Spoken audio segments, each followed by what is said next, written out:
Oh, that was fucking smooth. I don't even know what I'm saying half the time. I feel like I just talk shit all the time, honestly. Hi everyone, welcome back to my channel. My name's Imani. So today I want to talk about, how to get ahead of others in life. This video is based not as much on how to get ahead of other people in life, but more so on how to add value to your own life. Obviously, by default and by consequence, you do get ahead of others. But yeah, I just want to focus more on that individual aspect as opposed to, wanting to just be better than people. I'm going to be talking about 10 ways that I've personally, applied and found out along the way. And yeah, if you like content like this, leave a like and comment down below and, subscribe to my channel. Anyway, let's get straight into it. Point number 1 is stop eating junk food. It sounds really insensitive for me to say that, but you need to chill. You need to be real with yourself. You are what you consume. If you're eating, poor things, you're only going to feel lethargic. You're only going to feel crappy. You're going to feel like you need to sleep. That is not going to make you more productive and able to get ahead in life. Because at the end of the day, if you're eating sugary processed foods in high amounts, then that's going to physically manifest through your skin, through your performance, your mental agility. You have brain fog. You don't feel great about yourself. The amount of times I've had Maccas and I've just felt like I need a nap, a 5-hour nap afterwards, it's crazy. Don't get me wrong. I don't think it's bad to splurge and to, have a good time. But I think it's all about balance. If you're being mindful what you're eating 80% of the time over 20%, you just want to make sure you don't want to overindulge. Overall, just aim to really assess the food that you're eating, whether it's beneficial for you. The next point is invest in your appearance. If you had talked to me 3 years ago, I would not have understood what you're saying, but you're a business and you need to market your business. I look very different to you. You look very different to me, and I've got certain, physical features. If you can learn to exploit your skills, exploit your characteristics that serve you very well, and your beauty, for example, by looking after yourself, doing your skin, doing your hair, spending that extra time that people otherwise wouldn't, then you can get ahead of others in the sense where you're maximizing, capitalizing on your individuality. The best thing that you can do in life is try and look unique as much as possible and try and catch the eyes of others. I know that this all sounds superficial, but if you try and understand this from a business perspective, in the sense where if you want to get opportunities in life, you gotta look prepared for opportunities and you gotta look competent enough. The world is a superficial place, so whether you like it or not, you have to square up to it. This life isn't just based on merit alone, it's based on being savvy, grinding, and learning how to wield things to your advantage. So third point is surround yourself with like-minded people. This seems pretty self-explanatory, but it's so true. People are not as self-directed as they think that they are. A lot of who you are is who you surround yourself with. So no matter how switched on you may be in your brain, if you're around people that are lazy, that are unproductive, you're going to become lazy and unproductive. Make sure that who you surround yourself with reflect you. They reflect your standards. There's no amount of self-control that can carry us through if we're around people that don't serve us well. It's all in the details. If you're around someone who doesn't live and breathe that way, then your idea of that is going to die down eventually. You're not going to constantly be stimulated with, new ways of thinking in that sort of realm. Surround yourself with people that you'd like to become. If you surround yourself with people who are quite savvy, who want the same things out of life as you, you learn things you otherwise wouldn't have learned if you were just hanging out with people that weren't aligned to you or didn't serve the same beliefs and values as you did. All right, so point number 4 is prioritizing creating over consuming.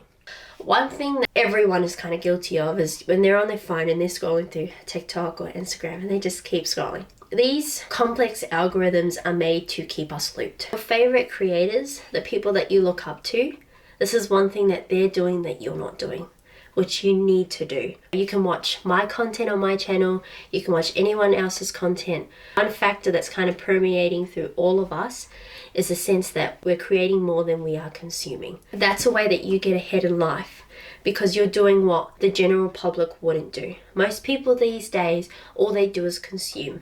So if you can find a way to prioritizing, capitalizing on your personal skills, exploiting your talents as a means to make your life better, you'll get ahead in life. So point number 5, it's capitalize on your individuality. This ties in closely with investing in your parents, but it's slightly different. Learn to refine your skills and your characteristics.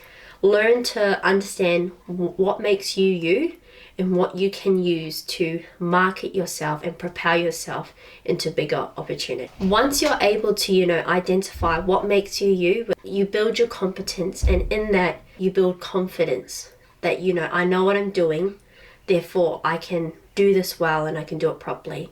Number 6 is stumble into action. I think up until last week, I had not kind of understood it, but you need to eliminate that fear of failing. You need to eliminate that fear of not being perfect, and you need to stumble your way through. Literally jump into situations that you otherwise would have felt you need to prepare for and just figure it out later.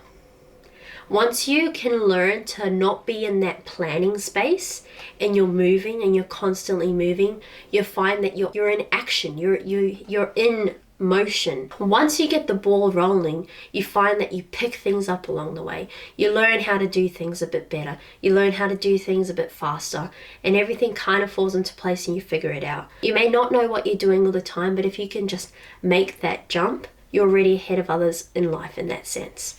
Most people don't want to make that jump because most people don't want to fail. At this point kind of ties in previously to what I just mentioned, but it's learn to detach. I've always tied myself to my achievements and to my failures. I really, really hype myself up when I achieve something really well, and I really, really punish myself when I don't achieve something well. Spending hours upon hours ruminating on things I could have done better, or completely hyping myself up for the things that I've done really well. This wastes time. Learn to, detach from the outcome and just to keep moving. You don't end up pining about things you could have done better for, 2 days, 3 days, 5 days. You're just moving. You're moving and you're turning over, experience. You're turning over lessons. You're turning over things that you've created, and you're constantly just renewing that process. Once things are done, you leave it behind you. You keep moving forward.